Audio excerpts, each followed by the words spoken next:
할렐루야. 아멘. 여러분, 지난 한 주간도 하나님의 은혜로 승리하셨을 줄로 믿습니다. 아멘. 여러분, 강수진 씨라고 아시죠? 참 유명한 발레리나입니다. 이 강수진 씨가 지은 책이죠. 한 걸음을 걸어도 나답게라고 하는 책이 있습니다. 여기 보면 좀 좋은 글이 있어서 제가 읽어드리도록 하겠습니다. 나의 경쟁자는 언제나 어제의 강수진이었다. 연습실에 들어서며 나는 어제 강수진이 연습한 것보다 강도 높은 연습을 1분이라도 더 하기로 마음먹는다. 무대에 오르며 어제 강수진이 보여준 공연보다 더 감동적인 공연을 보여줄 것을 다짐한다. 어제 강수진보다 더 가슴 벅차고 열정적인 하루를 살기 위해 노력할 뿐이다. 여러분, 당시에도요, 이미 세계 최고의 발레리나였던 강수진 씨는 자신이 올라선 이 최고의 자리에서도 그는 멈춰져 있지 않았다라고 하는 겁니다. 그는 어제의 강수진보다 조금 더 나은 오늘의 강수진을 기대하며 그는 최선을 다해 열심을 가졌습니다. 바로 그것은 초심의 마음을 잃어버리지 않는 것이었습니다. 그래서 그는 늘 성장할 수 있었습니다. 여러분, 사람이요, 계속해서 발전하고 성장해 갈 수 있다면 얼마나 큰 축복인지 모릅니다. 우리들의 인생에 있어서도요, 사실 목표를 그렇게 성취할 때가 있고요, 또 때로는 계획했던 일들이 잘 안 돼서 낙심이 되거나 마음이 어려울 때도 있습니다.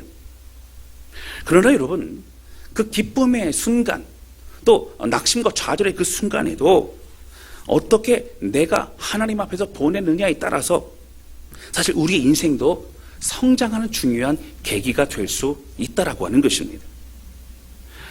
여러분, 그런데요, 이 어려움의 순간에 사실은 힘을 내고 일어서는 것도 중요하고 또 쉽지 않지만, 그보다 더 중요한 것은 내가 무언가를 이루었을 때에, 내가 무언가를 이제 목표를 성취했을 그때에 사실은 어떤 생각을 하고 있는가, 어떤 마음가짐을 가지고 있는가가 더 중요할 수 있다라고 하는 것입니다. 왜냐하면 많은 사람들은요, 내가 무언가를 이루었다고 생각할 그때에 교만한 마음이 들기 시작합니다. 그 교만은 우리를 죄악 속으로 그렇게 무너뜨리기 때문입니다.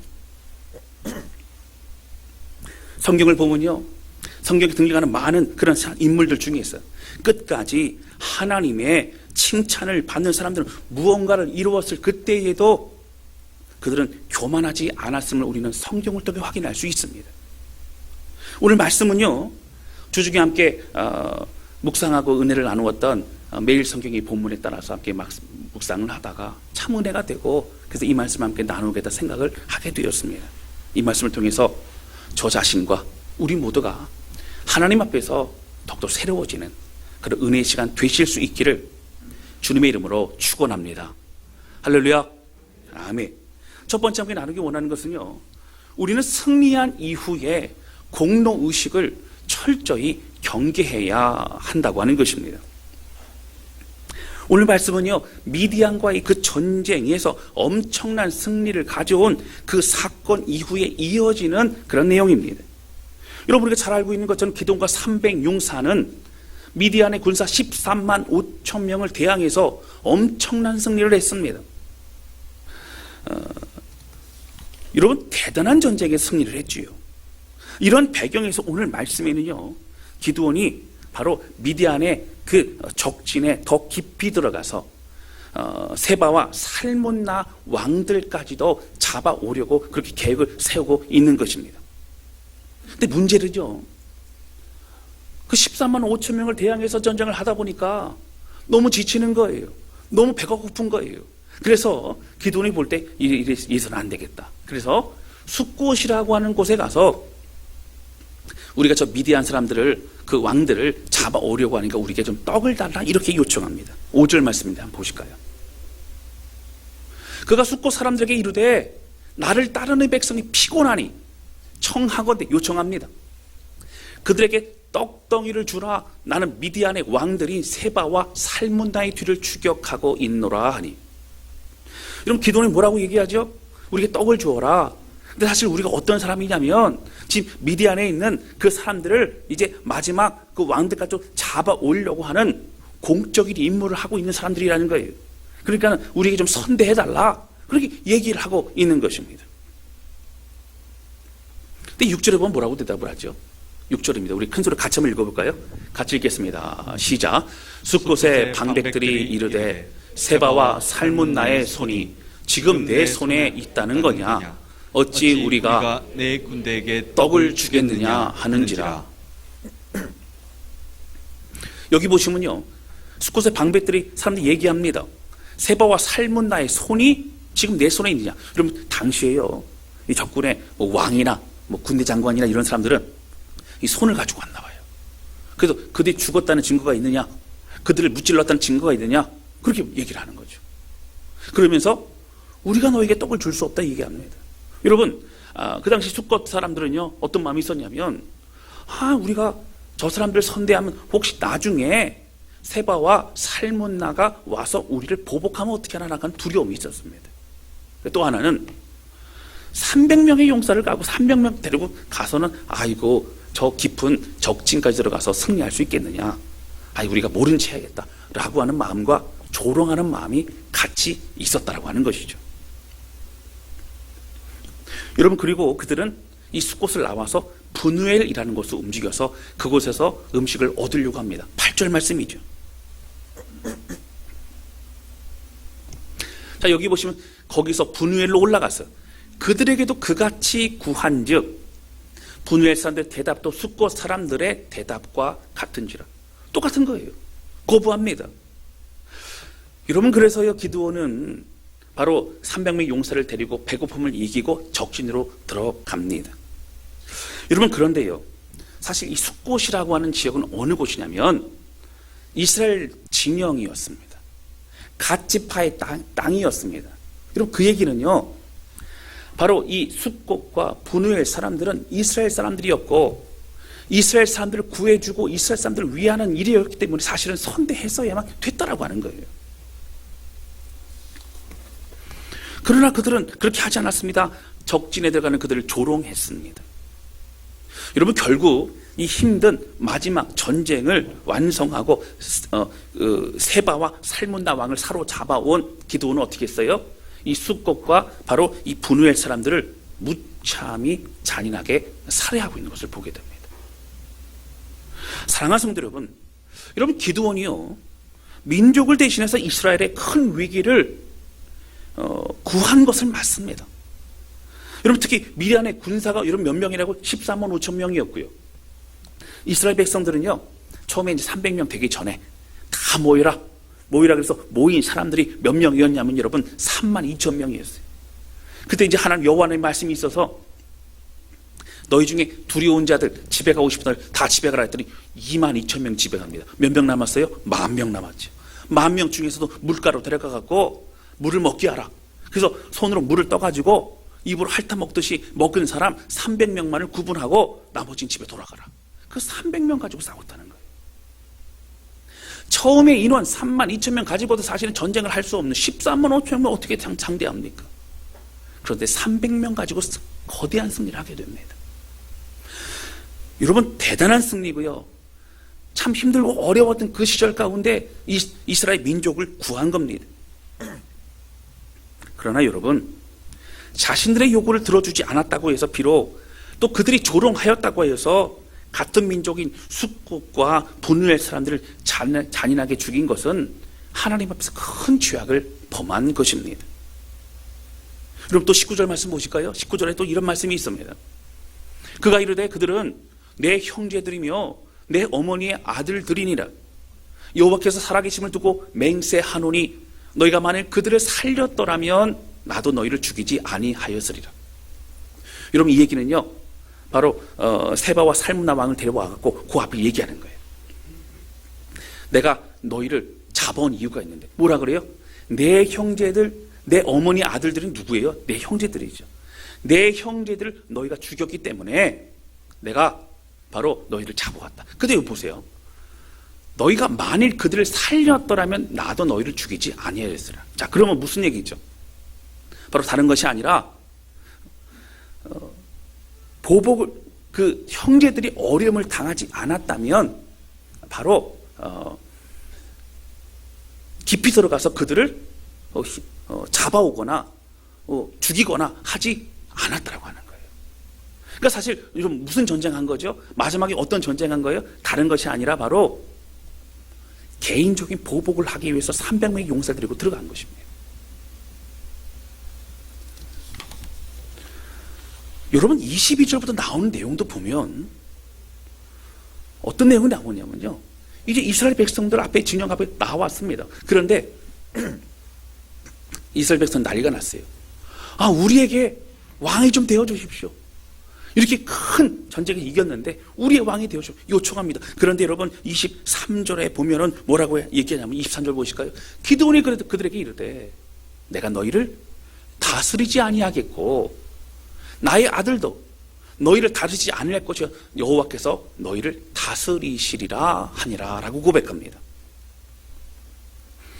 여러분 여기 보면요, 무슨 얘기가 있습니까?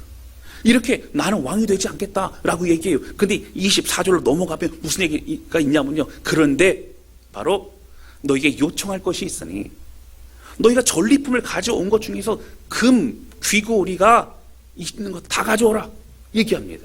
그럼 무슨 얘기예요? 전리품, 노획물 중에서 금, 귀고리 다 가져오라 당당하게 요구하고 있다라고 하는 것이죠.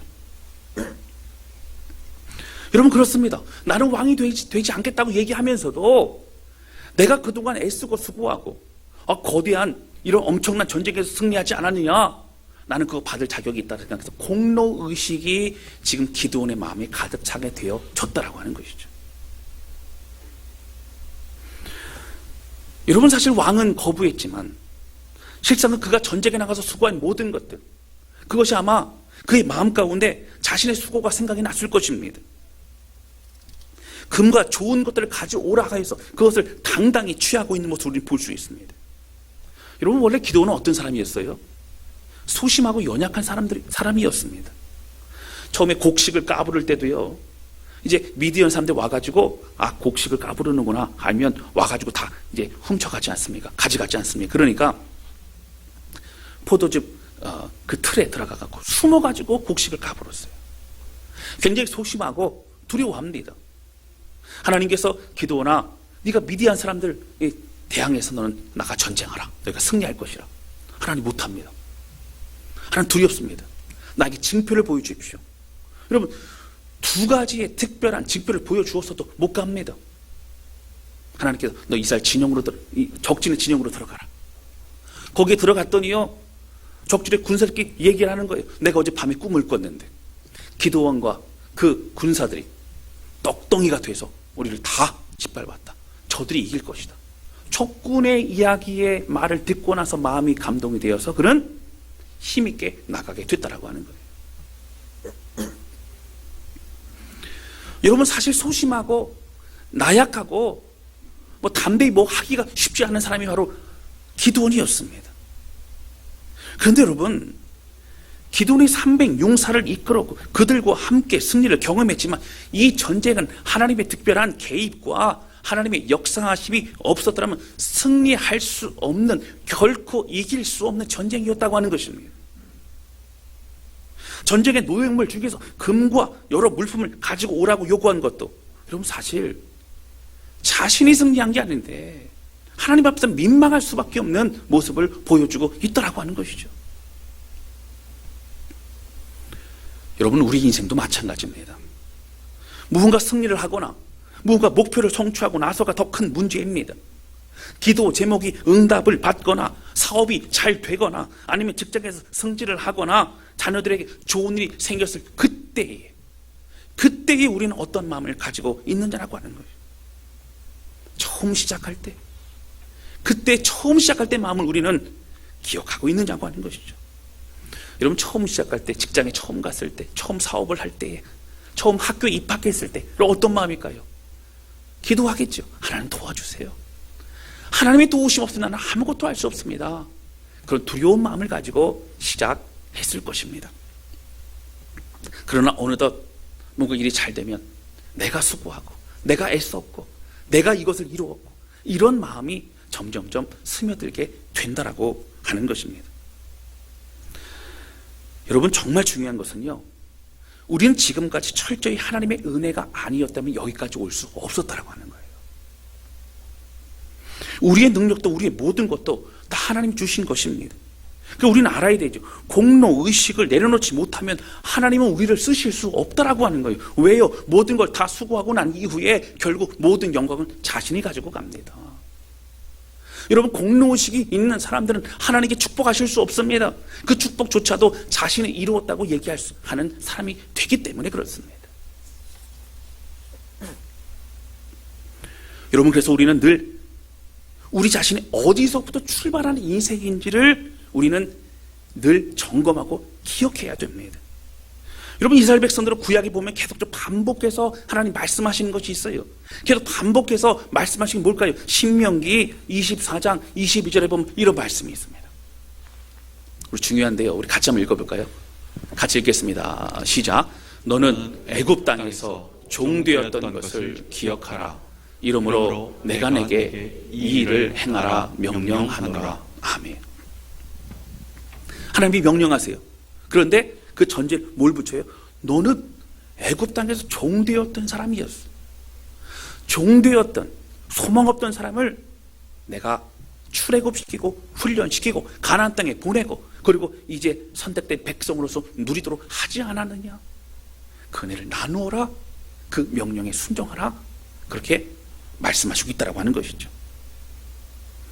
여러분, 김경집 씨가 지은 책인데요, 인생의 밑줄이라는 곳에 보면 참 좋은 내용이 있어서 한번 제가 말씀을 드리려고 합니다. 여러분, 정약용 선생 아시죠? 다산 정약용이 강진이라는 곳에 유배를 갔을 때입니다. 근데 그 유배를 간 곳에서 가장 많이 읽은 책이 무엇인가를 봤더니 바로 소학이라는 그 책을 가장 많이 읽었다라고 하는 거예요.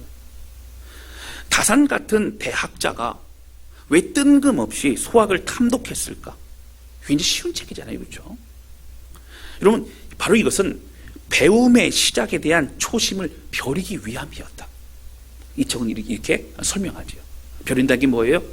칼을 날카롭게 하는 겁니다. 새롭게 하는 겁니다. 여러분, 어쩌면 그런 견고한 다짐이 있었기 때문에 그의 엄청난 그런 저작들이 나왔을 것이라고 이야기합니다. 여러분, 초심은요, 그만큼 간직하고 실천하기 어려운 그런 화두이기 때문입니다. 여러분, 초심이라는 것을 사전적으로 찾아보니까 두 가지 의미를 가지고 있어요. 첫 번째는 뭐냐면, 이제 처음 시작할 때만, 처음에 제가 말씀드렸죠. 뭐 입학을 했거나 회사에 취직을 했거나 아니면 사업을 시작하거나 그때 얼마나 두렵고 떨립니까? 하나님 도와주세요. 하나님 없이 저 아무것도 못해요. 하나님을 의지하고 뭐 그럴 때는 뭐 새벽 예배도 나오고 그리고 하나님께 작정하고 기도하고 뭐 이런 시간이 있었을 거예요. 그런 처음 시작할 때 마음을 초심이라고도 합니다. 두 번째 초심이 뭐냐면요, 내가 처음 시작할 때 그 마음을 다시 기억하는 것을 초심이라고 해요. 다시 말씀드리면 올챙이적 시절을 기억하는 것, 내가 처음에 두렵고 떨림으로 그렇게 했던 그 시간을 기억하는 것, 여러분 이것을 또 초심이라고 한다고 하는 것입니다. 우리 신앙으로 적용해 보면요, 여러분 하나님의 은혜를 기억하는 것이 초심입니다. 하나님의 은혜가 뭐예요? 하나님이 나에게 허락하신 것은 다 하나님이 주신 겁니다. 하나님으로부터 시작됐습니다. 나는 아무것도 아닙니다. 고백하는 것이죠.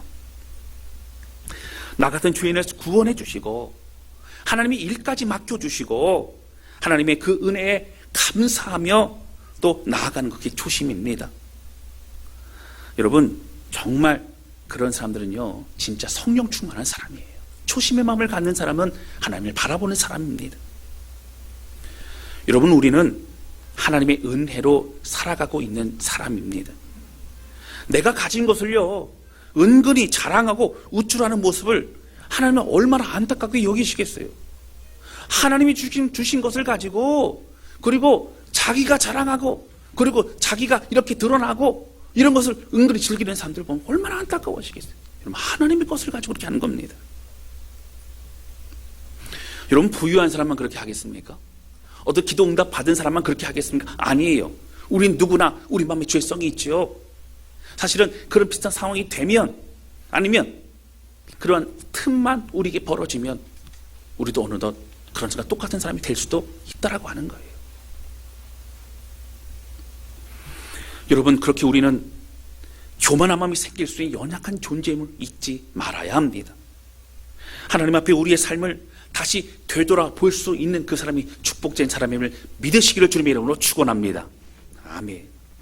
여러분, 주 안에서 정말 겸손히 우리 주님께만 영광 돌리며 살아가는 모든 성도들이 되시기를 바랍니다.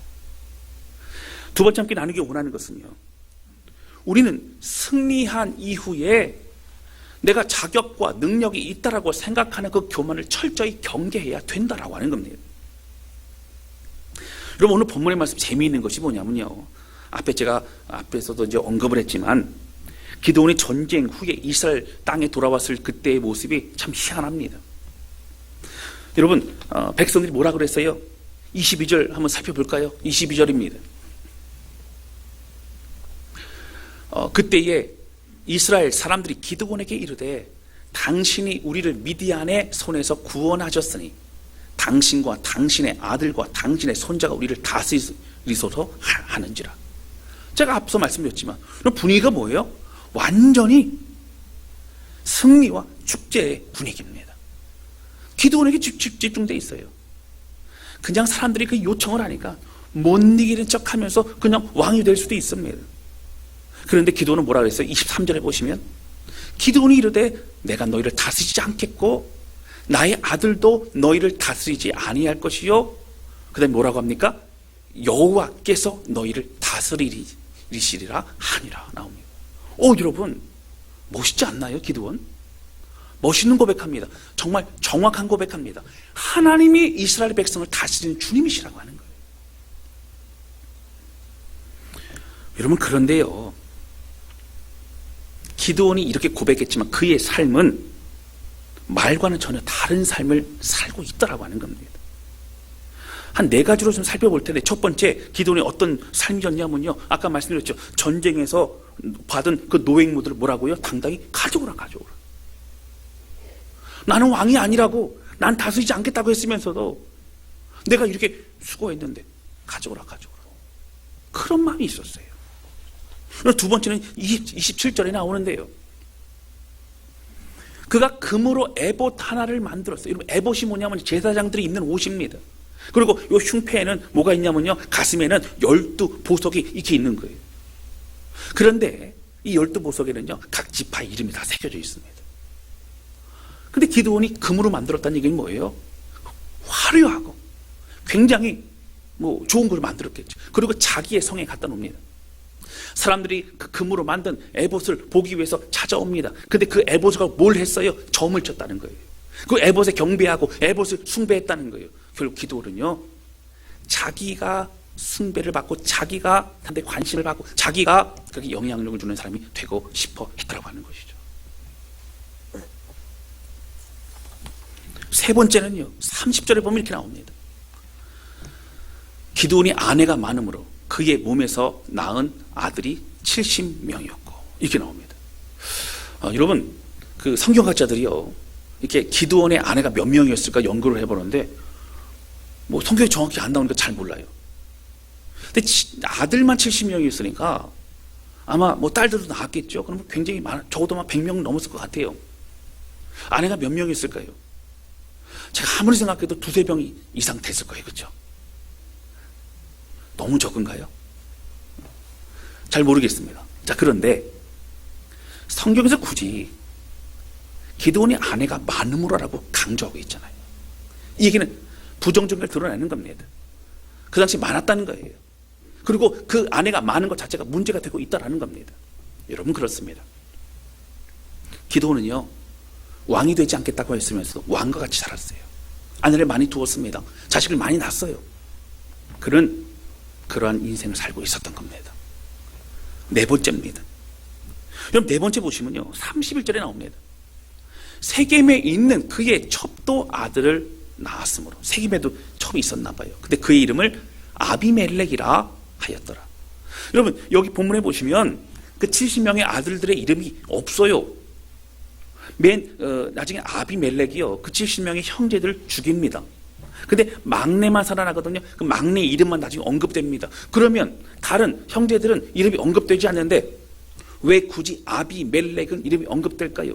나중에 그에 관련된 사건이 일어나기도 하지만 아비멜렉의 이름의 뜻이 사실 중요한 메시지이기 때문에 그렇다고 하는 거예요.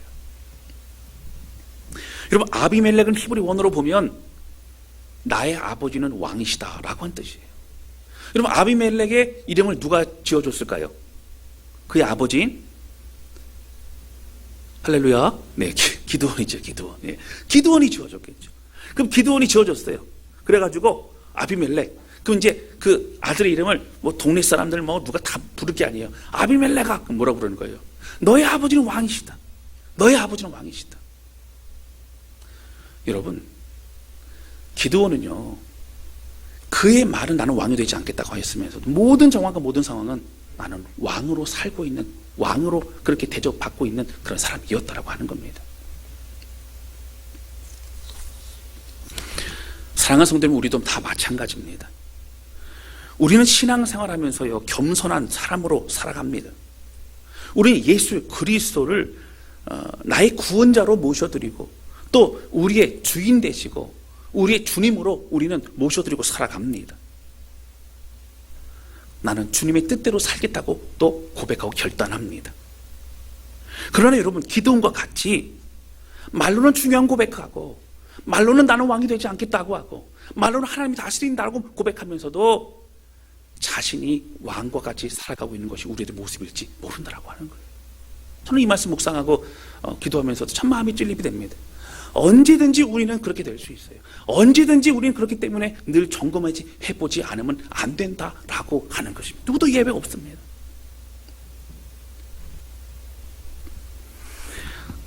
여전히 내가 나의 삶의 주인이 되어서 내가 하고 싶은 생각, 내 경험, 내 방법, 내 계획을 세워놓고 주님 이걸 도와주셔야 됩니다. 도와주시지 않으면 서운하고 또 마음이 어려워지고 하나님 어디 계시냐 그러고 하나님 인색한 부분을 생각하는 것이 또 우리 모습이기도 합니다. 여러분, 우리 가정에 나에게 주신 모든 것이 하나님이 주신 것이요, 우리는 그 은혜를 나누고 또 쓰는 그런 존재라는 말을 하면서도 우리 입에서 나오는 그 고백은 은근히 계속적으로 자기 자랑을 하고 있고 그리고 자기를 뽐내고 있는 것이 계속되고 있다면 우리는 우리 기드온이 나쁜 사람으로 말할 수 있는 자격이 없다라고 하는 거, 우리 모두 똑같은 사람이라고 하는 것이죠. 교만한 마음을 가지고 있고 그리고 행동하면서도 기드온과 같이 아닌 척하고 있지는 않습니까? 우리는 철저히 우리 자신을 되돌아봐야 된다라고 하는 것이죠. 사랑하는 성도 여러분, 우리 사람들에게 가장 더러운 죄, 추악한 죄가 뭘까요? 늘 제가 말씀드리지만 하나님 없이 살아온 우리의 삶을 말합니다. 하나님 없이 살아온 삶이라고 말하면 많은 사람들은 내가 교회 다니기 전에, 내가 신앙생활 전에라고 말하지만 여러분, 우리가 지금도 얼마나 내 생각 내 뜻대로 또 하나님 없이 하나님 안 계신 것처럼 죄짓고 그리고 또 회개하고 쉽게 그러한 연약함의 모습으로 살아가고 있는 것은 아닙니까? 오늘 우리는 누구의 음성에 귀를 기울이고 들은 그 음성 깨닫는 것을 순종하며 우리는 어떻게 살아가고 있느냐라고 하는 것이죠. 여러분, 만약에요 삶의 변화가 없고요 그리고 또 마음의 찔림이 없다면 여러분 심각하게 고민해 보셔야 돼요. 그 사람은 구원받지 않은 사람일 수 있습니다. 구원받은 사람은 성령이 우리 마음껏 찔림을 주십니다. 여러분, 성령께서 우리 마음 가운데요 느려도 변화를 주세요. 근데 전혀 그것이 없다, 여러분 심각하게 고민해 볼 수 있어야 된다라고 하는 것이죠. 사랑하는 성도 여러분, 우리는 자격 없는 사람들입니다. 우리는 처음부터 아무것도 아니었어요. 우리는 죄악으로 소망 없는 사람들이었고 우리는 아무 능력 없는 사람들이었습니다. 그러나 그런 우리를 창조하시고 또 죄악으로 소망 없는 우리를 위해서 아들 예수 그리스도를 화목 제물로 희생시키면서까지 우리를 구원해 주셨다고 하는 거예요. 여러분, 우리의 인생에서 정말 힘들고 어렵고 낙심이 되고 막막할 그때에도 하나님은 우리와 함께 하셨습니다. 그리고 지금도 성령으로 우리와 함께하고 계시다고 하는 거예요. 할렐루야. 아멘. 사랑하는 성도 여러분, 오늘 우리는 우리 자신을 되돌아보고 겸손히 주 앞에 나아가야 됩니다. 하나님, 저는 기도원과 같은 사람이었습니다. 내가 행한 것이 내가 한 줄 알고 공로의식에 사로잡혔던 사람이고, 하나님, 저는 좋은 말, 신앙의 고백을 기도원과 같이 하였지만 결국 왕과 같이 누리고 왕과 같이 생각하고 살아갔던 사람입니다. 나를 용서하여 주옵소서. 우리 그러한 마음으로 오직 은혜를 고백하며 나아가는 그런 복된 저와 여러분 되실 수 있기를 주님의 이름으로 축원합니다. 이 시간 우리 함께 찬양 주 앞에 드리면서요 기도한 시간을 갖도록 하겠습니다.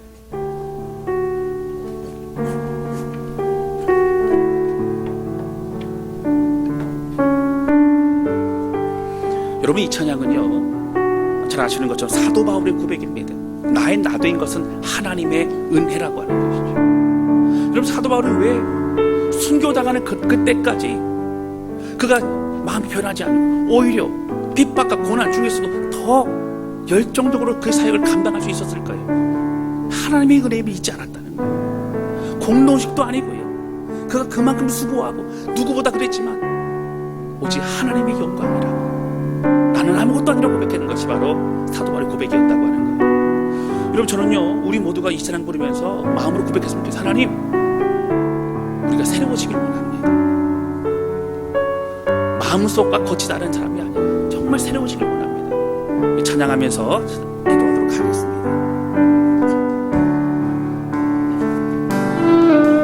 나를 지으신 이가 하나님,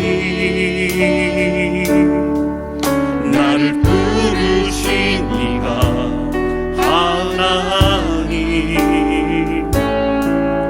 나를 보내신 이도 하나님, 나의 나 된 것은 다 하나님 은혜라. 나의 달려갈 길 다하도록, 나의 마지막 호흡 다하도록, 나로 그 십자가 품게 하시니, 나의 나 된 것은 다 하나님 은혜라. 한량없는 은혜, 갚을 길 없는 은혜, 내 삶을 애워싸는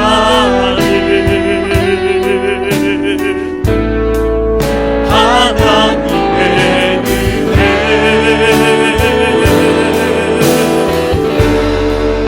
난 주저함 없이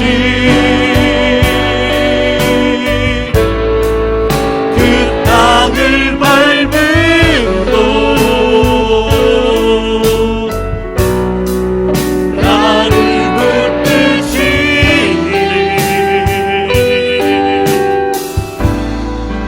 하나님의 은혜.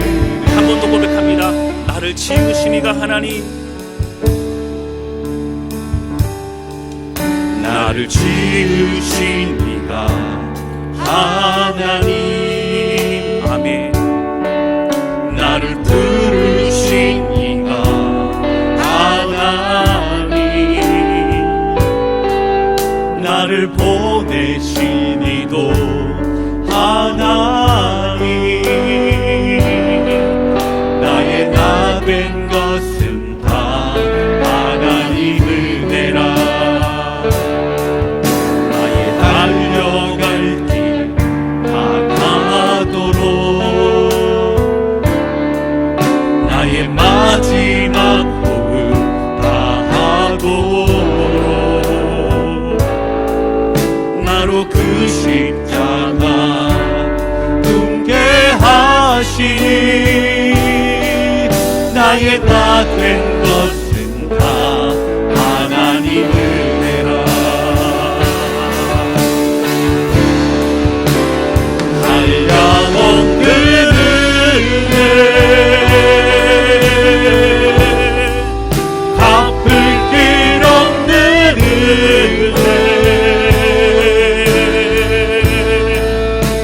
삶을 애워싸니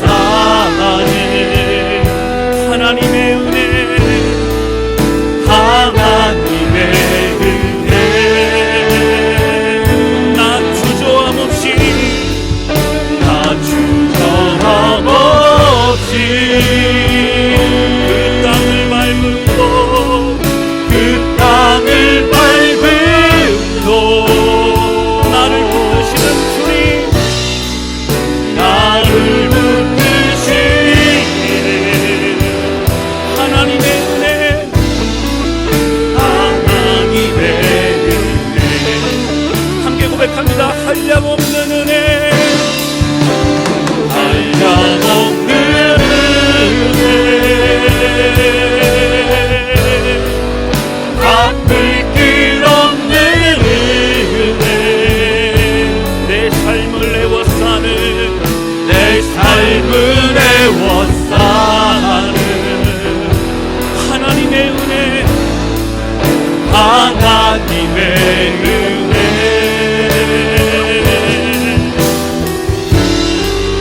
나 주저함 없이 그 땅을 밟음도 그 땅을 밟음도 나를 붙드시기를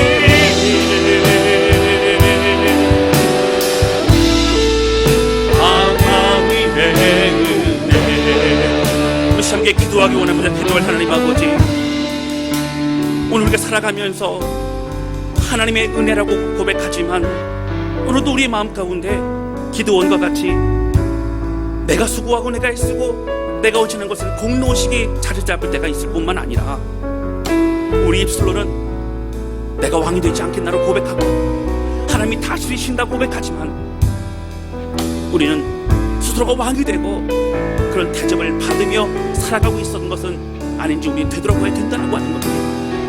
우리 시간 기도할 하나님 아버지, 철저히 내려놓게 도와주시고 철저히 주 안에 살아가게 도와주시고, 하나님 나이다 된 것은 하나님의 은혜입니다. 오직 주님만 바라보며 살아가겠습니다. 때때로 내 자신을 되돌아보며 주 앞에 서기를 원합니다. 우리 간절한 마음으로 주 앞에 기도하기 원합니다. 우리 같이 기도하시겠습니다. 오 하나님 아버지, 주님 고백하며 기도합니다. 아버지 주 성령으로 붙드시고 주님 인도하여 주기를 원합니다.